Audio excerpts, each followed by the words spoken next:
مبروك تأهل المنتخب المغربي إلى نهائي كأس العرب بجدارة واستحقاق. اكتسح المنتخب الإماراتي ب3-0 في ربع النهائي كأس العرب.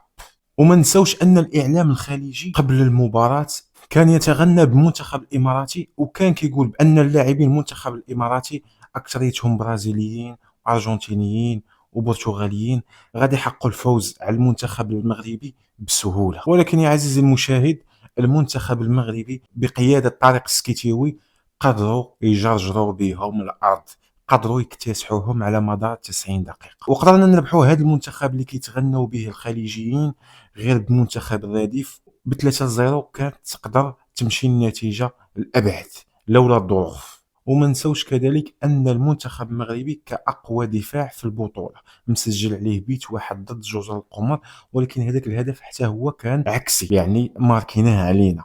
وما نساوش حتى العشر دقائق اللي دارها حمد الله الاخيره فين دخل، قدر يحط اسيس ويماركي بيت، وقدر يورينا بان حمد الله مازال عايش ومازال يقدر يفيد المنتخب المغربي. وخساره هذا اللاعب هذا ما كاينش في كاس افريقيا.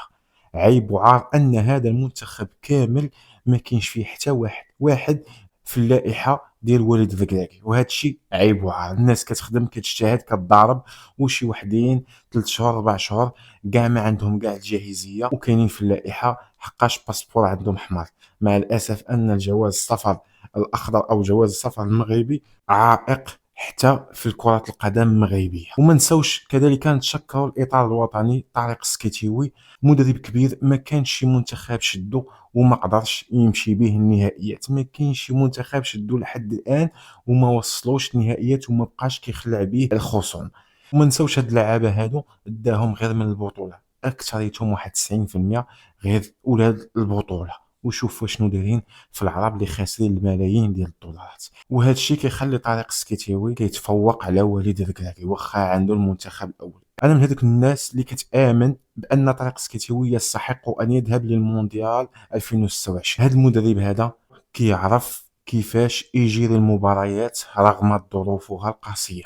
شحال من خطره كنحسوا بان السيد كيطيح اون بان، ان السيد ما عندوش البونتوش وكيخرج رابح الماتش. هادشي علاش كيتفوق على السي وليد الركراكي. ما تنساوش تبارطاجيو الخوت، تعطونا الراي ديالكم في لي كومونتير. مبروك علينا، مبروك علينا كاملين. نتلاقاو ان شاء الله في فيديو جديد. السلام عليكم.